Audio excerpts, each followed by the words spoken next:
Bueno, buenos días, bienvenidos. Hoy vamos a ver los aspectos sociohistóricos en torno al caso clínico de hiponatremia y en particular, como todos ustedes ya saben, voy a cerrar esta puerta.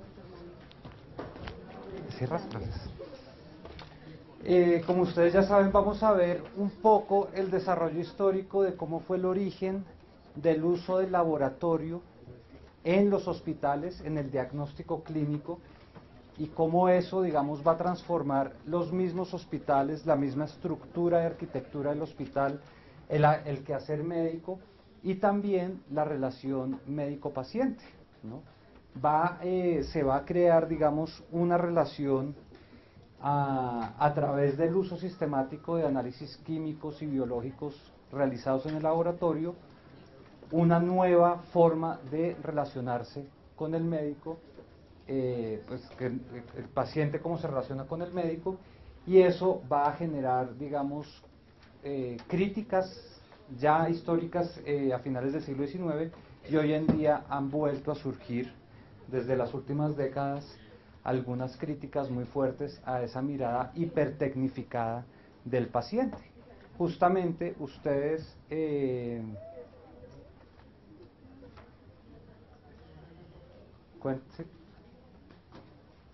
justamente ustedes en esta reforma y en esta nueva forma de estudiar la medicina están recogiendo, digamos, esa serie de críticas y de alternativas para cómo construir una nueva relación entre el médico y el paciente que vaya más allá de una mirada hipertecnificada en la que el paciente ha perdido absolutamente su control, el control sobre su cuerpo y sobre la terapéutica, y sensibilizar al médico que además de las pruebas químicas, además del uso sistemático del laboratorio, hay una relación humana mucho más compleja donde la enfermedad tiene una mirada más integral, más holística, y no solamente biologizada, como digamos va a ocurrir a principios del siglo XX gracias al auge del uso del laboratorio en las prácticas y en el diagnóstico clínico.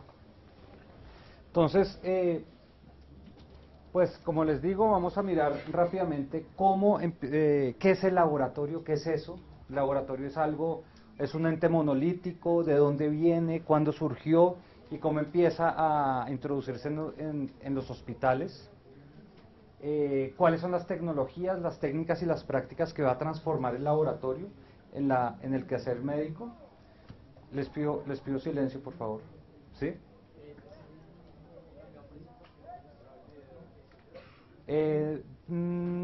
Tiene algunos componentes iguales, pero tiene otros diferentes.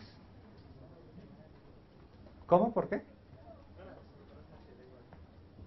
¿Cómo se va a organizar el trabajo hospitalario? Eh, digamos, cómo se van a reorganizar el hospital, qué nuevos significados va a tener el hospital, y esto, como les digo, qué influencias va a tener en la relación médico-paciente. Entonces empecemos con los laboratorios. Seguramente ustedes ya lo vieron el semestre pasado. Dos de los héroes fundacionales de la medicina de laboratorio son Louis Pasteur y Robert Koch, ¿se acuerdan?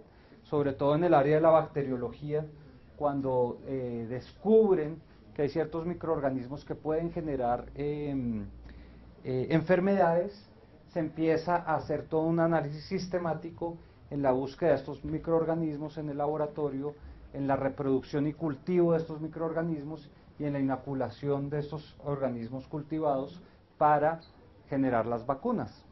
Pero miren que los laboratorios de Robert Koch y Louis Pasteur son laboratorios muy sencillos, ¿no? Son laboratorios que difieren profundamente de lo que hoy entendemos por un laboratorio o de la forma como está estructurado un laboratorio. Este, por ejemplo, es el laboratorio de Louis Pasteur, donde está tratando de aislar microorganismos para crear vacunas. Y es un laboratorio que ni siquiera las instalaciones, digamos, son como hoy en día, ¿no? Piso de madera, ladrillos al aire libre, ¿no? Esto atrás parece una cocina. Y esos laboratorios vienen desde mucho tiempo atrás, ¿no? Pero el laboratorio en el uso de la medicina es bastante reciente. Solo a mediados del siglo XIX, Claude Bernard, que es, ¿no?, el padre de la fisiología moderna, empieza digamos, a criticar y a fomentar el uso del laboratorio como el lugar idóneo para producir conocimiento médico, ¿sí? Una frase famosa de Claude Bernard que dice que el laboratorio es el verdadero templo de la medicina científica, el hospital es solo la antesala. Esto en el contexto de mediados del siglo XIX, cuando el hospital, desde la Revolución Francesa, y eso ustedes ya lo saben muy bien, se ha convertido en un nuevo lugar de producción de conocimiento y de enseñanza médica, y se ha construido una mirada clínica donde esta, digamos, tradición es muy fuerte, y en efecto tanto Claude Bernard como posteriormente otros científicos que van a defender el uso del laboratorio en las prácticas clínicas y en las prácticas médicas, pues van a generar tensiones, porque varios médicos de la época van a decir: no, la ciencia de laboratorio es una cosa totalmente diferente al arte de la medicina, ¿sí? Y no va a ser para nada claro en un principio que el laboratorio sirva de forma efectiva para poder diagnosticar y para poder curar a las personas. Ahí se va a generar un debate bastante fuerte que solo a principios de, digamos, ya bien entrado el siglo XX, se va a superar. Entonces, fíjense que hay un desplazamiento de la autoridad. ¿Quién es el que tiene, el que posee el conocimiento fidedigno, legítimo, de qué es la enfermedad y qué es la salud? ¿Es el médico con una gran experiencia clínica, trabajando al pie de la cama del enfermo, o es el científico aislado en un laboratorio el que tiene ese conocimiento legítimo, ¿no? Lo que va a ocurrir, pues, es que se va a desplazar del clínico al científico del laboratorio. A través del laboratorio también se va a legitimar la idea de que es a través del uso de la medición sistemática a través de aparatos que crean gráficas sistemáticas de las funciones y de las características químicas del funcionamiento del cuerpo, que se va a lograr un conocimiento objetivo del proceso de enfermar, y no digamos, esa situación que ellos entendían como subjetiva, que es el médico clínico tratando de buscar un patrón de síntomas y signos para poder diagnosticar, ¿no? Entonces el laboratorio, los que defienden el uso del laboratorio en la práctica clínica, van a abogar o van a recurrir a la idea de que es a través del laboratorio que se logra una mayor objetividad a la hora de diagnosticar al paciente, ¿no? Gracias a las máquinas, al uso sistemático de instrumentos de medición y de inscripción, estamos quitando del proceso la subjetividad del médico, ¿de acuerdo? Eso, pues, va a ser el argumento que van a usar los que defienden el laboratorio clínico a finales del siglo XIX. Y evidentemente eso también va a estar íntimamente conectado con la reconfiguración espacial, arquitectónica de los hospitales, ¿no? Solo a principios del siglo XX se empieza a usar sistemáticamente el laboratorio en los hospitales, y empiezan a crearse laboratorios de bioquímica, de pequeños laboratorios de bioquímica en los hospitales. Todo esto, toda esta transformación va a reconfigurar y va a transformar profundamente la relación entre médico y paciente, como les decía hace un rato, ¿no? Las historias tradicionales del papel del laboratorio y en general lo que se ha llamado la medicina científica, ¿no? O sea, es decir, cómo el laboratorio permite que la medicina se vuelva finalmente una ciencia o adquiere un carácter científico, pues estas narraciones tradicionales van a mostrar como un camino progresivo, libre de tensiones, que va a lograr la mejora de los pacientes finalmente, ¿no? Va a ser un elemento fundamental para el bienestar de los pacientes.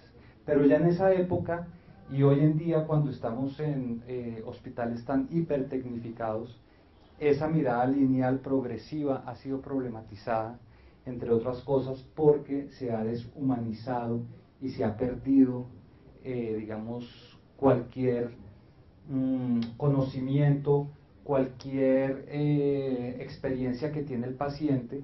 Eso es invisibilizado, ya no es escuchado, porque gracias a todas las tecnologías, los sistemas tecnológicos que permiten diagnosticar hoy en día, el paciente queda como de lado, ¿no?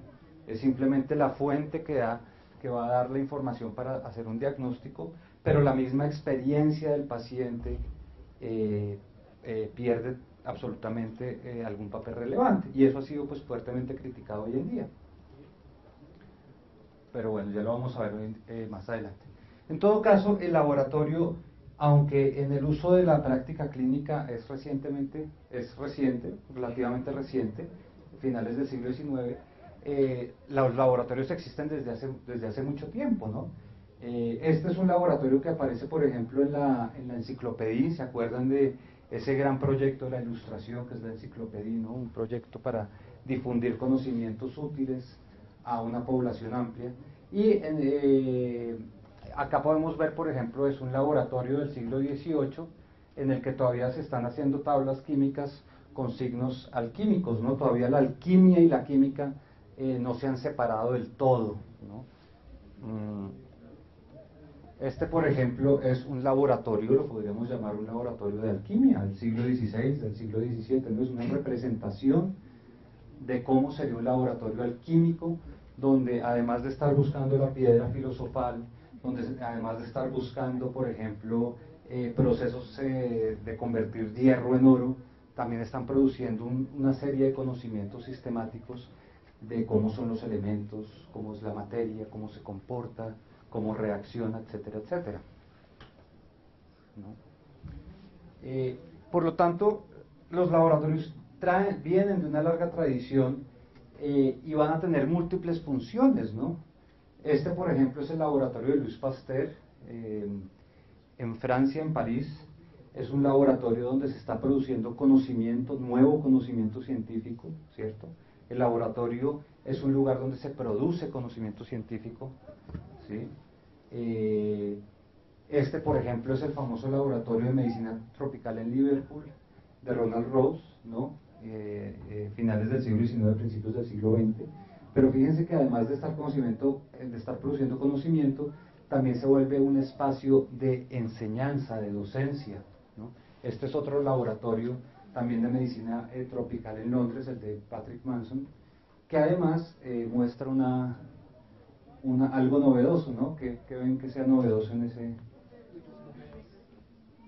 Sí, hay mujeres, ¿no? Poco a poco empieza a introducirse la enseñanza médica, se le abren las puertas a las mujeres a principios del siglo XX, ¿no? Entonces, el laboratorio es un lugar de producción de conocimiento, es un lugar donde se ilustra lo que se ha enseñado en otros lugares, es un lugar de enseñanza también, ¿no? De hecho, al principio los laboratorios parece que transitan en diferentes lugares, ¿no? Esto podría parecer también una biblioteca o un museo, y a la vez se inserta ahí el laboratorio, ¿no? No es claro cuál es el espacio específico del laboratorio al principio en el siglo XIX, ¿no? Laboratorios digamos, en aulas de clase, ¿no? Para hacer experimentos pues, a un gran público. Sí, este, por ejemplo, ya sería un laboratorio en un hospital en Estados Unidos a principios del siglo XX, ¿de acuerdo? Sí, otro laboratorio, este es un laboratorio de fisiología, por ejemplo. Bueno, ustedes como ya vieron también en el video que está colgado, pues estos laboratorios al principio son poco tecnificados, ¿no? Esto parece más un salón de clase con algunos elementos para hacer pequeños experimentos, pero después cada vez se va tecnificando más el laboratorio, ¿no? Este ya sería un laboratorio de principios del siglo XX. Fíjense que ya la arquitectura, el instrumental utilizado es diferente, incluso la forma de vestirse, ¿no? Nuevamente el inicio de las mujeres en la enseñanza y en las prácticas de laboratorio, ¿no? Entonces tenemos lugares como instituciones, ¿no? El Instituto Pasteur, por ejemplo, en Francia.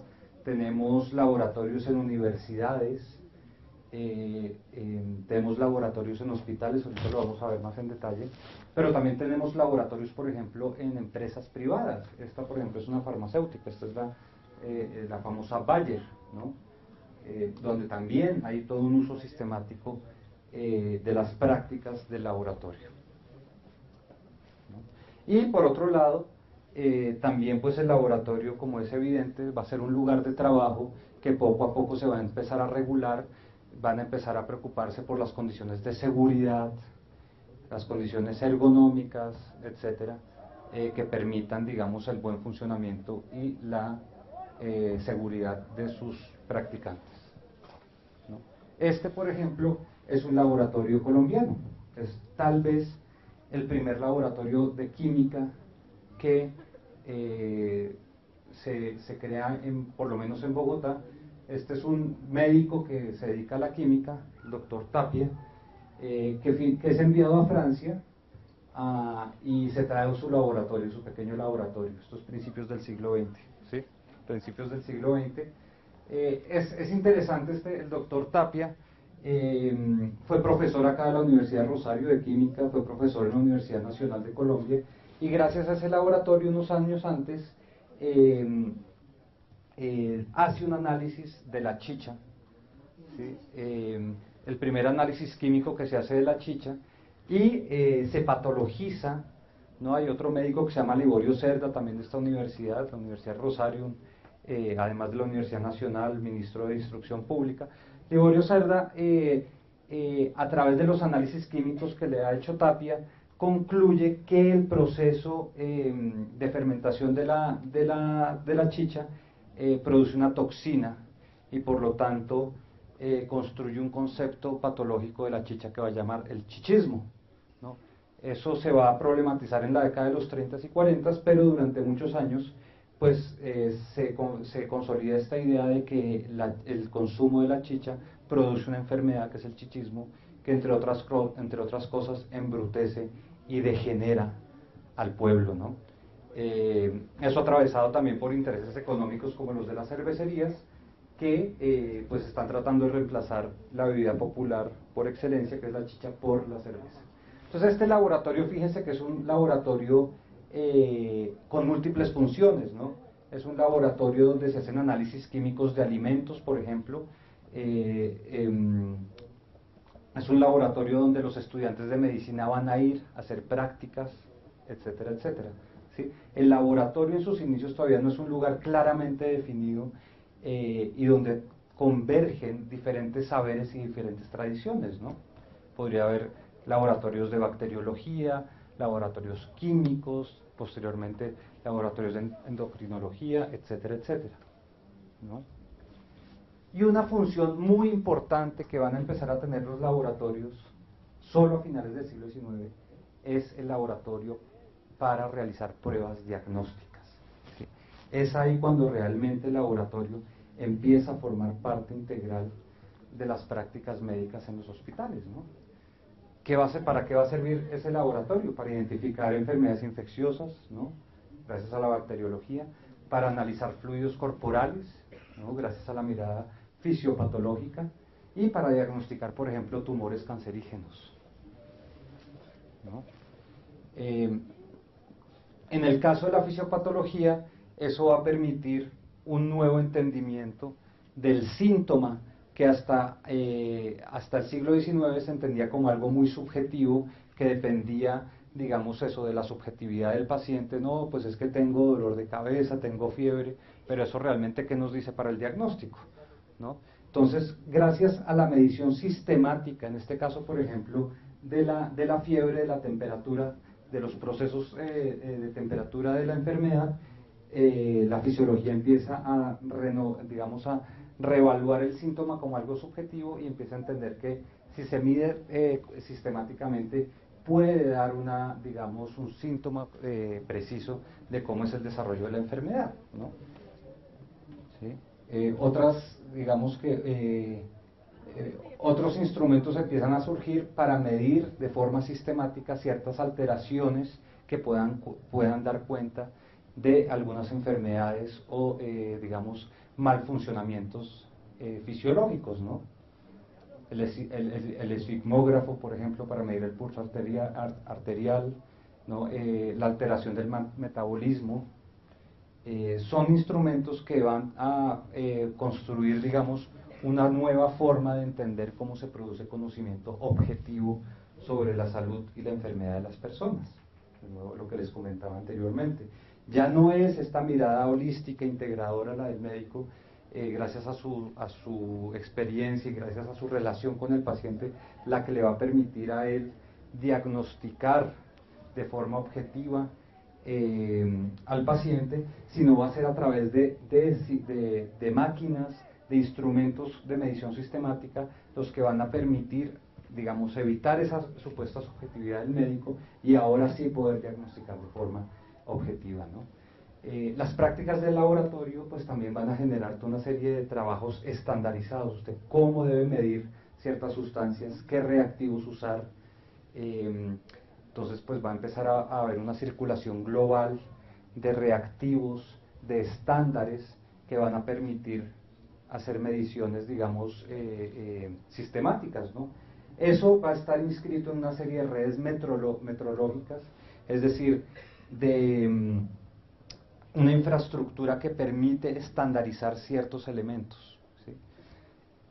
Y eso pues va a tener también unas connotaciones políticas importantes. ¿Por qué? Porque muchos de los experimentos, de las pruebas que usted hace en laboratorio, adquieren significado cuando usted las compara con un estándar, ¿sí? Ahora vamos a ver algunos instrumentos, por ejemplo, para hacer análisis de orina. Por ejemplo, había un colorímetro que usted comparaba el color de la orina frente a un estándar que definía como normal, ¿no? Los laboratorios de metabolismo, por ejemplo, los de fisiología, van a tratar de definir, por ejemplo, el metabolismo basal de diferentes personas en diferentes regiones e incluso diferentes grupos étnicos basados en un metabolismo basal normalizado. El problema es cuál es el metabolismo basal normal, ¿no? Entonces, ¿qué era lo que pasaba? Pues que ese metabolismo basal normal generalmente era producido en Europa o en Estados Unidos y después comparado con otras personas, y de ahí surgía la posibilidad de decir si alguien era normal o patológico. Fíjense que la misma cuantificación y la misma comparación implica un referente que a su vez refleja, digamos, una decisión política de decidir, o de quién hegemónicamente puede decir qué es lo normal y qué es lo patológico. ¿De acuerdo? Obviamente el laboratorio y este uso sistemático de instrumentos y de conocimiento científico va a representar una fuente de autoridad y legitimación profesional. Cada vez los médicos van a recurrir a esta idea, a esta, digamos, medicina de laboratorio para justificar la importancia de que los estados inviertan en laboratorios y en escuelas médicas con este tipo de laboratorios, ¿de acuerdo? Va a ser un poco, fíjense que la medicina también acá se va transformando de una práctica privada, ¿no? De una relación privada entre un médico y un paciente, a una actividad mucho más amplia que requiere muchos más recursos económicos y por lo tanto va a requerir el apoyo inicialmente de los estados, de los gobiernos, para que pueda funcionar.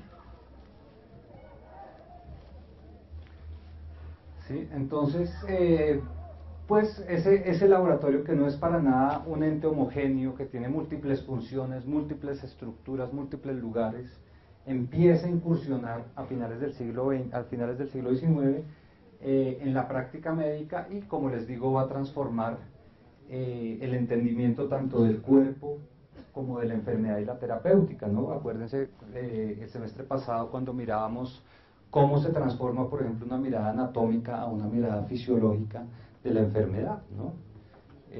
La enfermedad ahora va a ser entendida más como un desarreglo funcional en términos químicos y energéticos, más que una lesión orgánica, por ejemplo. Y por lo tanto se van a crear una serie de laboratorios que inicialmente no son claros disciplinarmente o en especialidades definidas, pero poco a poco cada una va a coger más fuerza y se va a especializar más, ¿no?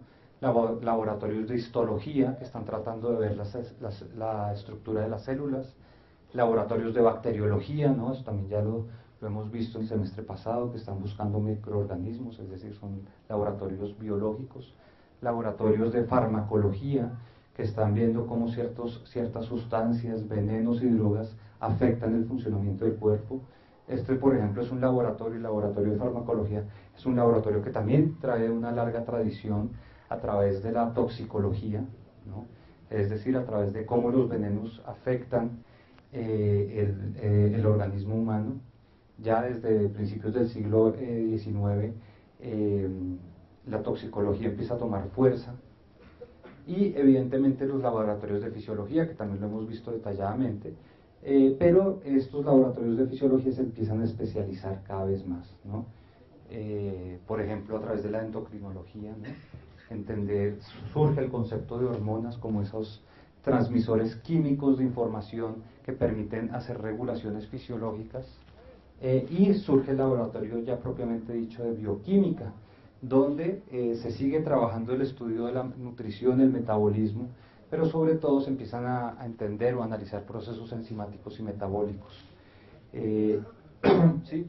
Como las enzimas, que son moléculas generalmente de naturaleza proteica, sirven como catalizadores para procesos químicos. Eso es lo que están estudiando los laboratorios de bioquímica, que evidentemente los primeros que se crean en los hospitales pues van a analizar sobre todo fluidos corporales, ¿no?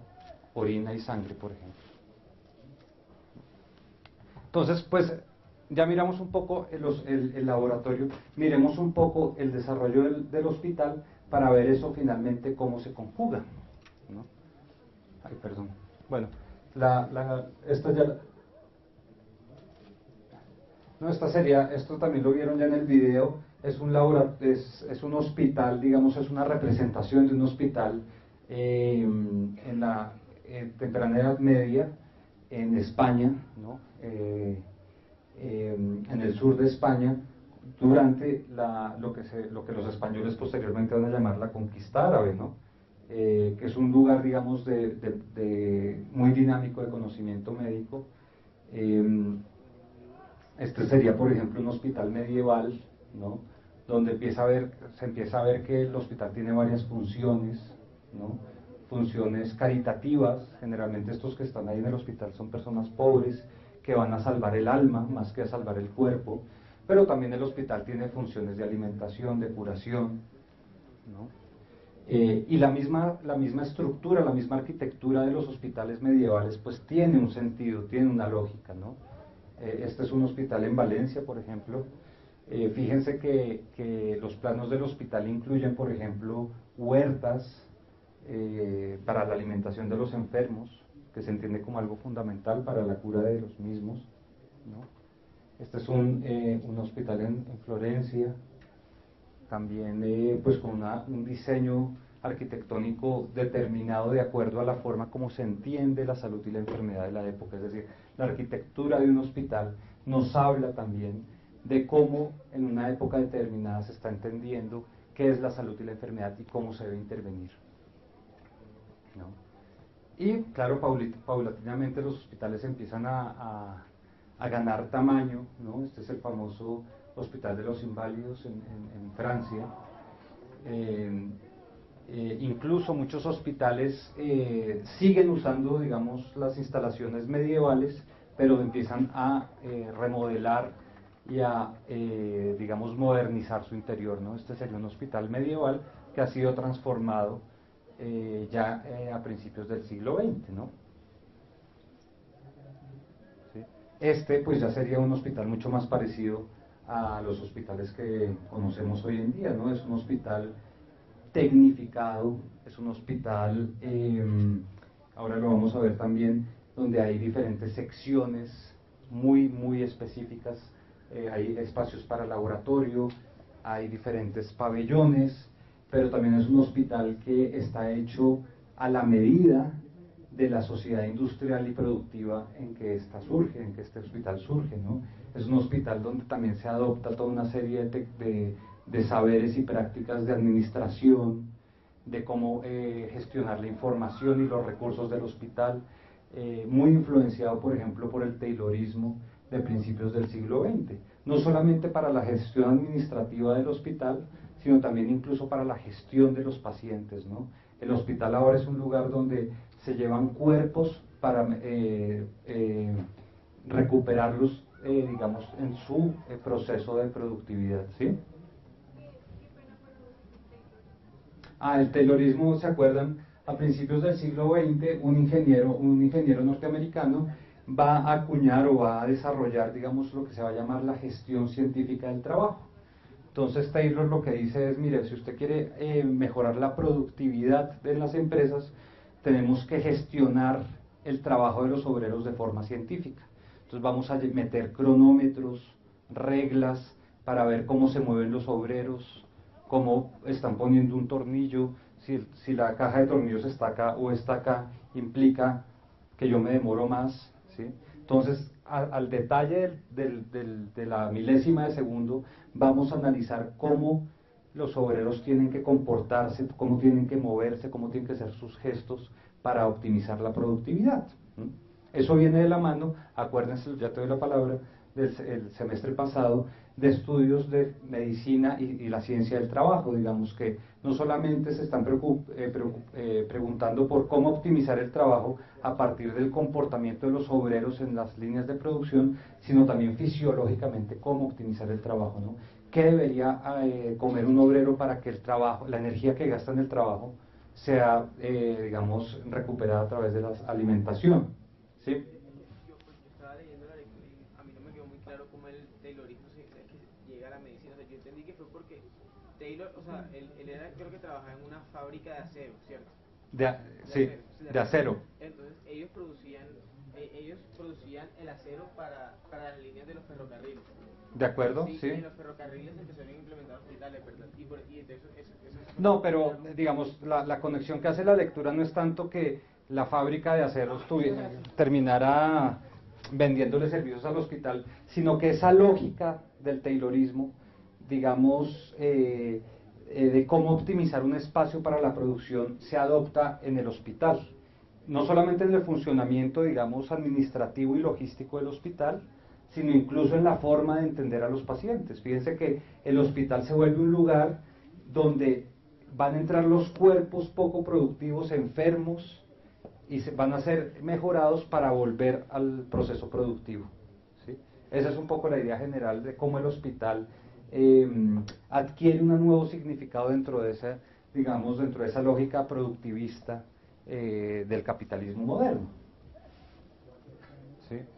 Esto, por ejemplo, también este es un hospital medieval que ha sido renovado, y por ejemplo, ¿esto qué es? Esta es la cocina del hospital, ¿no? También ya tiene toda un aura mucho más, digámoslo, científica, ¿no? Y bueno, estos son ya hospitales muy modernos.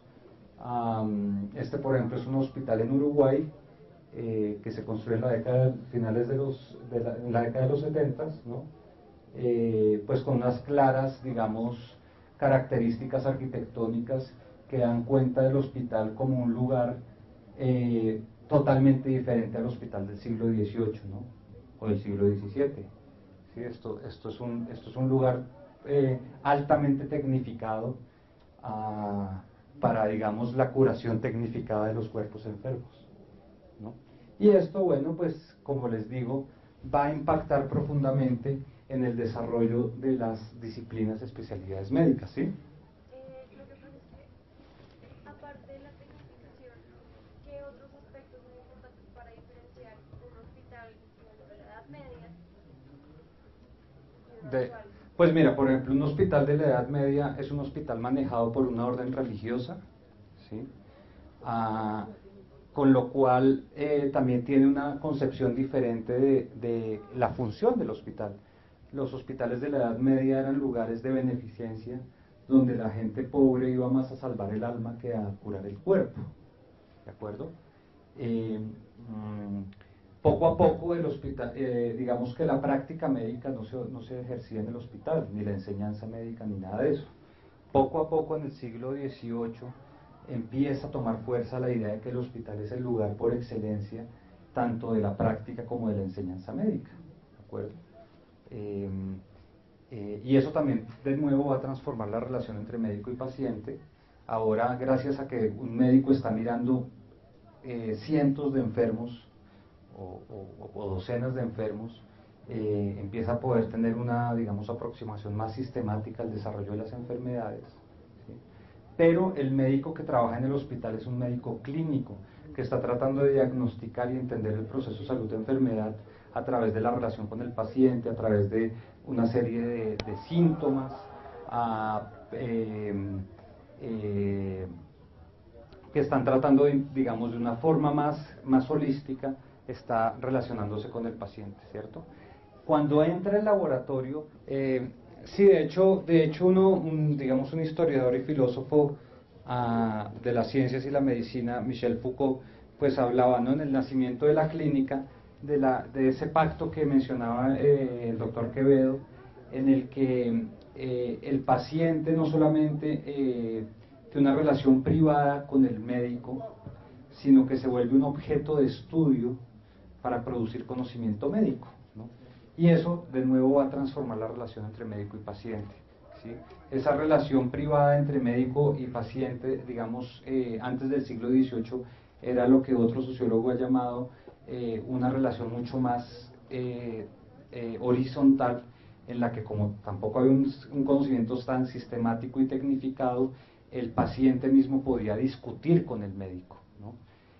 Es en el hospital, en este hospital moderno de finales del siglo XVIII, cuando además de que el hospital deja de ser un lugar para curar el alma y ahora se vuelve un lugar para, digamos, curar el cuerpo, ese mismo cuerpo se vuelve un objeto de investigación en la que el mismo paciente tiene poco que decir, ¿no? Y con la tecnificación paulatina de los hospitales, con el ingreso de los laboratorios en la práctica clínica, esa, digamos, brecha o esa separación entre el médico y el paciente se va a incrementar aún más, ¿de acuerdo? Creo que ya son las... ¿qué horas son? Todavía tenemos un tiempito, listo. Bueno, entonces, pasando rápidamente a las especialidades, digamos, médicas que van a tomar algunos de los elementos de ciertas disciplinas científicas como la fisiología, la química, etcétera, pues podemos ver, ¿no?, cómo empieza a surgir una especialidad finalmente se va a llamar una disciplina aparte, que es la bioquímica. La bioquímica, digamos que va a tomar fuerza acá. Uno de sus grandes representantes, que generalmente se presenta como el continuador de Claude Bernard, Cannon, que va a desarrollar el concepto de hemostasis a partir del concepto de Claude Bernard de medio interno. Eso lo vamos a ver en otro estudio de caso más detallado en un par de semanas. Pero digamos, la bioquímica es una disciplina científica que tiene una tradición larga en los estudios que se van a llamar de química animal o química médica, ¿sí? Digamos, este sería una revista de principios del siglo XIX sobre química médica y farmacia, que es una tradición que viene pues desde el siglo XVIII y que poco a poco se va a transformar en lo que hoy conocemos como bioquímica. Inicialmente el estudio de la química médica,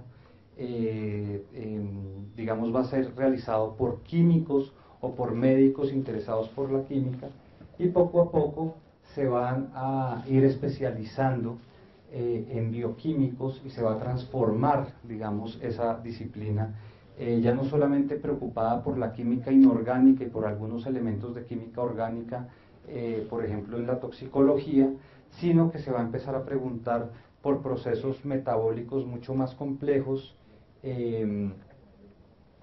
por ejemplo en los procesos enzimáticos que ocurren en las células en sus procesos metabólicos, ¿de acuerdo? Este ya es un laboratorio, digamos, bioquímico mucho más moderno, ¿no? En el que finalmente, como les digo, se va a convertir, este laboratorio de bioquímica se va a convertir en un espacio por excelencia de la práctica hospitalaria. Uno de los exámenes más comunes que se hacen en un hospital es el de la orina. Con eso vamos a terminar rápidamente. Fíjense que cuando ustedes, lo mencionaba Pepe en su video, ¿no? Cuando ustedes entran, buscan un trabajo nuevo, van a entrar, por ejemplo, a un gimnasio, etcétera, en muchas situaciones les piden un examen médico y generalmente este examen médico incluye un análisis de orina. El análisis de la orina es algo que se viene haciendo desde hace muchos siglos, pero era un análisis mucho más, digamos, sencillo, en el que se recurría a los sentidos para poder identificar ciertas características, ¿no? Basado, por ejemplo, esto en la Edad Media, a través de la vista, el olor e incluso el sabor, ¿no? Los médicos se tomaban un poquito de orina para ver si, por ejemplo, sabía dulce, dentro de un sistema, en este caso, por ejemplo, humoral, que también lo hemos explicado, para entender qué está significando esas características de la orina, ¿no? Entonces, pues, esto también es una representación del siglo XVI, del siglo XVII sobre análisis de la orina, digamos, todavía usando simplemente los sentidos. Y finalmente, en el siglo XX empiezan a aparecer aparatos, instrumentos que permiten hacer análisis sistemáticos de los componentes químicos de la orina. Este es un microscopio y este es digamos, un test que permite medir el pH de la orina, ¿no? Es un test mucho más rápido, portátil, ¿no? Aunque no es tan preciso como el microscopio, pero permite hacer rápidamente análisis químicos, en este caso de la orina. Fíjense que entonces incluso el desarrollo de este tipo de tecnologías permiten que el laboratorio esté dentro, digamos, al lado de la cama del paciente, ¿no? Hoy en día muchos de los análisis de laboratorio que o pues no muchos, pero varios análisis de laboratorio se realizan dentro o al lado de la cama del paciente, ¿no? Este, por ejemplo, es un método gravimétrico para medir la gravedad específica de la orina y a partir de ello saber algunos de sus componentes. Este es un polarímetro que permite medir la polarización de la luz a través de la orina. También se usa para, por ejemplo, medir cervezas, vinos y saber sus componentes, ¿no? Este es un colorímetro que les decía, ¿no? Es digamos, permite comparar frente a un estándar el color de la orina y a partir de ello también deducir ciertos componentes de ella. Y finalmente el que se va a volver, digamos, de uso estándar es el fotómetro de llama, que permite medir el espectro fotoeléctrico de la orina y se vuelve un instrumento de muy fácil y rápido uso, con lo cual, digamos, que desplaza estas otras técnicas que acabo de mencionar y empieza a usarse de forma sistemática en el hospital. Eso también va a permitir además, así como por ejemplo les mostraba el uso de la medición de la temperatura, lo que va a permitir este fotómetro de llama es un análisis de orina continuo del paciente, no solamente cuando entra al hospital, sino durante toda su estancia, y eso va a permitir, digamos, poder seguir el proceso de la enfermedad del paciente a través de las transformaciones químicas de su orina, ¿no? Y este pues es, digamos, ya un uso habitual de este fotómetro de llama. Bueno, con eso pues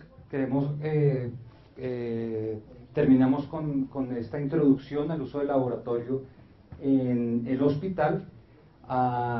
Les dejamos, como ya bien saben, está tanto el video como unas lecturas que ustedes pueden acudir a ellas para tanto las preguntas de respuesta corta que les van a hacer como las preguntas de selección múltiple. Decidimos también subir una nueva lectura que sintetiza un poco todo, porque pues eran varias lecturas, ¿no? Eran como 3 lecturas. Entonces pues escogimos una más sintética y las otras les van a servir como, digamos, complementos si quieren profundizar en ello. Y dentro de 2-3 semanas vamos a mirar otro caso, que es el caso de acidosis metabólica, en el que vamos a estudiar en detalle el proceso histórico de cómo se construye la idea de regulación en la fisiología, estudiando el caso particular de Claude Bernard y su concepto de medio interno. ¿De acuerdo? Ahí también ya están las lecturas asignadas, etcétera, en la plataforma. Si tienen cualquier duda o cualquier pregunta, pues nos pueden contactar a través de la página web del Grupo de Estudios Sociales de las Ciencias, las Profesiones y las Tecnologías, por si quieren tener alguna información adicional. Muchas gracias por su atención y pues nos vemos en un par de semanas.